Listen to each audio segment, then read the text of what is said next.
Hej, i den her video vil jeg vise, hvordan man laver en simpel huskeliste i AppLab, hvor vi kan skrive nogle ting ind på huskelisten, og hvor man så også kan slette dem igen ved hjælp af nogle checkbox, eller i hvert fald markere, at man har fundet dem i butikken ved hjælp af nogle checkboxe, og så i sidste ende slette det, man har fundet fra listen.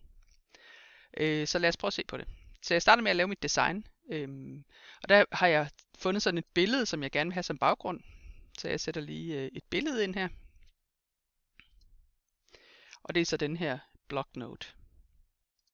Sådan så det kommer til at ligne en notesblok. Og så gør jeg den lige så stor, så den fylder lige så meget af siden, som jeg gerne vil have den til at fylde. Det er lidt irriterende, at man ikke kan hive den ud over kanterne, så er man lige nødt til at skubbe den ud, sådan der. Så kommer den til at sidde nogenlunde midt på. Og så er ideen så, at jeg på hver linje her gerne vil kunne skrive en ting ind. Og det kan man selvfølgelig ikke i AppLab. Der er man nødt til at lave de her tekstfelter, hvis man vil have skrevet tekst. Den måde jeg har tænkt mig at gøre det på, det er, at jeg laver et inputfelt her og en tilføje-knap. Og når jeg så tilføjer den, så kommer det til at blive skrevet ind hernede. Og det er simpelthen fordi, ja, det er der forskellige grunde til. Men det er sådan, jeg gør det i dag. Så jeg skal lige have lavet et tekstinputfelt. Og det kan man, jeg kalder det bare tekst input 1, eller hvis jeg laver mange sider på min app, så skriver jeg lige, hvad det hører til. Så det hører til den her huskeliste.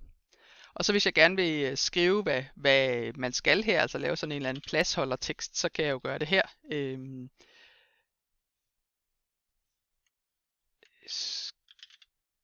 Skriv den vare, der skal tilføjes. Det var lidt meget, men vi kan lige gøre den lidt bredere. Sådan. Og så laver vi en knap her.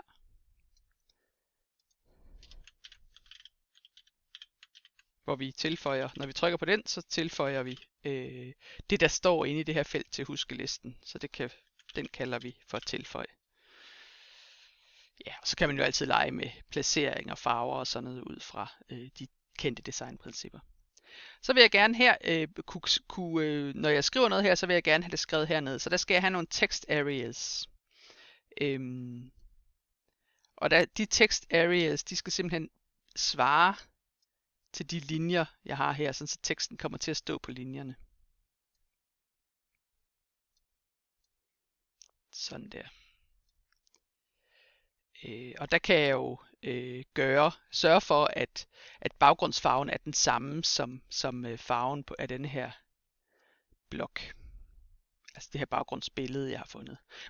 Jeg vil rigtig gerne have den til at stå midt mellem linjerne, og det kan jeg simpelthen styre hernede på, hvor jeg skal have den hen, y-position og x-position. Og hvis man bare rykker med den, så ændrer den sig 5 af gangen. Men hvis nu jeg gerne vil have den en lille smule op, y går nedad, så hvis jeg gerne vil have en lille smule op der, nu står den midt på linjen, det er så 173 i y-position. Så det kan jeg altså styre herude i properties. Og så skulle jeg have en ny baggrundsfarve, og der vil jeg gerne have den samme gule farve. De fleste computere har et værktøj, så man kan se, hvad er det her for en gul farve, og så kan man jo skrive den farve ind hernede i heksværdien. Så det gør jeg lige, finder ud. Godt. Så mens jeg har kigget væk, så har jeg fået lavet 4 forskellige text areas svarende til linjerne. Jeg har givet dem samme baggrundsfarve som blokken, og navngivet dem text area 1, 2, 3 og 4. Og de her checkboxer har jeg kaldt 1, 2, 3 og 4. Godt. Så nu er jeg sådan, og der kan man selvfølgelig med fordel fylde den helt ud, men det magter jeg ikke lige. Det er trods alt kun dels en instruktionsvideo og dels en prototype.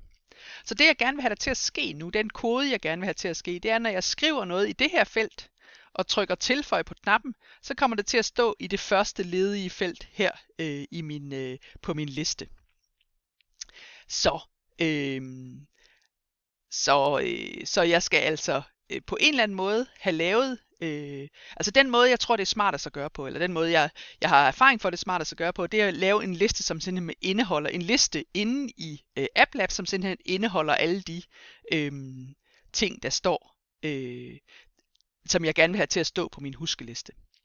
Så lad mig lige prøve at gå ind i koden. Så starter vi med at lave en variabel. som er en liste.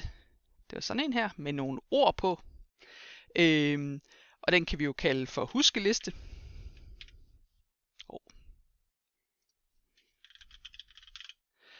Og så starter jeg lige med at tømme den, fordi jeg vil ikke have noget til at stå på huskelisten til at starte med.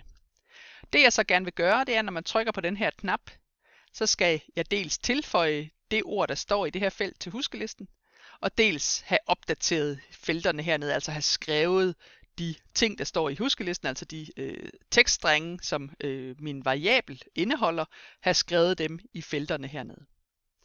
Så lad os se på, hvordan man gør det. Så først skal vi have en eller anden handling, når man trykker på knappen her. Så vi vælger knappen, går ind under Events, og trykker Insert and Show Code. Og så kan man jo lige for en god ordens skyld, og det er altid en god idé en gang imellem, lige at tjekke, virker det rent faktisk. Så jeg trykker Run, så trykker jeg Ost, trykker Tilføj, og så gør den selvfølgelig ingenting hernede, for det har jeg ikke sat den til. Men jeg står hernede, at jeg har klikket på den her knap Tilføj huskeliste. Okay, og jeg bemærker også, at der stadig står ost her i feltet, så vi skal nok både have tilføjet den her tekst til vores huskeliste, og have slettet den her tekst igen. Godt. Så jeg starter med og gerne vil ændre på den her huskeliste. Så for at tilføje noget til sådan en liste, så skal vi bruge den, der hedder append item hernede. Så tilføjer man simpelthen noget til huskelisten. Og så skal jeg skrive, hvad skal det være for en liste? Hvad skal det være for en liste, jeg gerne vil tilføje noget til? Og det skal selvfølgelig være den liste, der hedder huskeliste. Og så skal jeg skrive, hvad vil jeg gerne have tilføjet? Men der vil jeg gerne tage teksten fra det her felt og tilføje den til huskelisten. Så lad os lige prøve at se, hvordan det ser ud. Jeg skal ind i en UI Controls og tage Get Text. Der var den. Og så skal jeg tage den fra det her felt, der hedder Text Input et eller andet. Lad os se. Text Input huskeliste. Så det vil sige, når jeg skriver noget her, og trykker tilføje, så burde det blive tilføjet til min variabel huskeliste. Så lad os lige slutte af med at lave sådan en console-log, hvor vi lige udskriver den variabel huskeliste, bare for at se, om der er noget, der ændrer sig. Om variablen rent faktisk bliver opdateret, når vi tilføjer elementer til variablen. Godt. Jeg kører run, skriver ost, trykker tilføj, og kan se hernede, at nu består min liste af ordet ost. Så det er altså lige præcis det, jeg gerne vil have. Jeg glemte at få slettet det her op fra, så det kan jeg jo lige gøre. Så siger vi lige set tekst i det her felt. Og der kan jeg jo sætte den til ingenting. Sådan.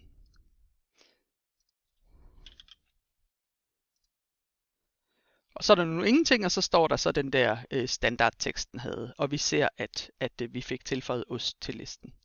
Så det næste, vi nu gerne vil gøre, det er, at vi vil gerne have vist listen hernede i de her felter. Så det første listeelement skal vises i det første felt, det næste listeelement skal vises i det andet felt, osv. Så det kan man gøre på forskellige måder. Man kan sætte en hel masse ind, sæt tekst det, og sæt tekst det, og sæt tekst det. Men jeg tror faktisk, ja, så det er nok den nemmeste måde at gøre det på. Så det tror jeg gør.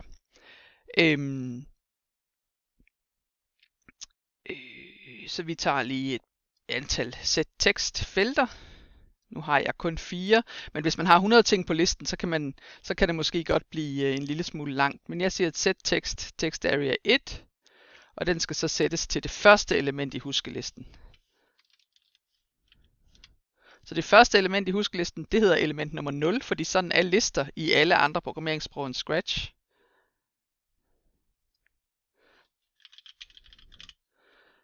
Så nu kommer i det første felt kommer jeg til at skrive det første element i huskelisten, som hedder element nummer 0. Så gør jeg det samme. Vælger text area 2.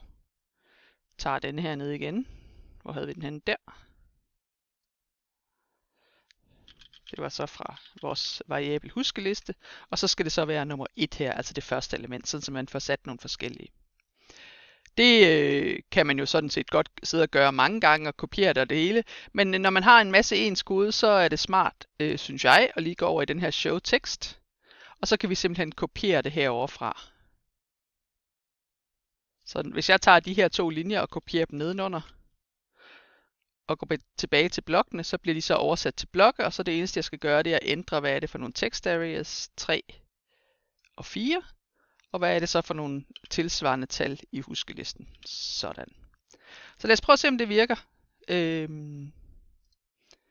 Jeg trykker lige run igen, så trykker jeg ost, tilføj, og så kan I ganske rigtigt se, så er der blevet skrevet ost her i huskelisten. Så er der lige noget med nogle pile her, det er nok noget med skriftstørrelsen, jeg lige skal have fundet ud af. Og så er der nogle advarsler, og det er simpelthen fordi, at den stopper her, fordi den ikke har det her element i huskelisten, så derfor så stopper den her. Så på en eller anden måde skal jeg altså have sørget for, at den ikke sætter andre tekster, altså lige så snart huskelisten ikke er længere, så skal den ikke gå videre her. Så det skal jeg nok gøre med nogle forgreninger. Så lad os prøve at se på det. Det tror jeg, vi ser på. Ja. Godt. Så jeg har lige smækket alle de her sæt tekst ind i en hel masse forgreninger og if forgreninger, hvor jeg så skal have fundet ud af, hvad betingelsen skal være. Og betingelsen er, at hvis nu jeg har det her huskeliste element 0, så skal den gøre denne her. Hvis jeg har huskeliste element 1, så skal den gøre den her. Hvis jeg har huskeliste element 2, så skal den gøre det her. Og hvis jeg har huskeliste element 3, så skal den gøre det her. Så det vil sige, det kan jeg faktisk styre ved hjælp af længden på huskelisten. Fordi længden på huskelisten tæller simpelthen, hvor mange elementer der er. Så hvis længden er 1, jamen så har jeg et element, så kan jeg gøre det her, men så skal jeg så ikke gøre alt det her. Godt. Så jeg skal altså have skrevet et eller andet ind i den her betingelse, som gør, at hvis jeg har et element i min huskeliste, så vil den udføre den første forgrening her. Og der bruger jeg den her længde af listen, fordi længden af listen tæller, hvor mange elementer der er. Så jeg skriver lige, hvad det er for en liste, jeg har med at gøre. Og så skriver jeg så huskeliste længde her. Og den skal så være, jeg skal selvfølgelig lige have matematikken ind først. Den skal være større end. Så hvis den her huskelistelængde er større end 0, det vil sige, hvis den er mindst 1, jamen så skal den udføre den første blok herinde. Hvis den så er større end 1, det vil sige, at der er mindst 2 elementer i den, så skal den udføre den næste, osv. Så det kan jo godt sidde og sætte ind, eller jeg kan gå over i koden og kopiere det, men i virkeligheden, så kan man også, når man har de her felter, så kan man også skrive huskeliste punktum længde, præcis ligesom der står oppe i det lille felt her, og det skal så være større end 1. Og når jeg så klikker et eller andet sted, så oversætter AppLab det selv til det, der skal være. Huskeliste punktum længde skulle være større end 2, og huskeliste punktum længde skal være større end 3. Lad os se, om det virker. Så jeg skriver ost, tilføjer det til listen. Det bliver skrevet ind i det første felt. Så skal jeg også have tomat, tilføjet til listen. Det bliver skrevet ind i det næste felt. Så skal jeg have skinke. Og så vil jeg også gerne have brød. Og så har jeg fået lavet en indkøbsliste til en lækker sandwich. I næste video vil jeg vise, hvordan man kan bruge de her checkboxe. Eventuelt hvordan man lige kan skalere felterne eller tekststørrelsen, så der ikke kommer de her irriterende pile og andre ting. Tak for nu.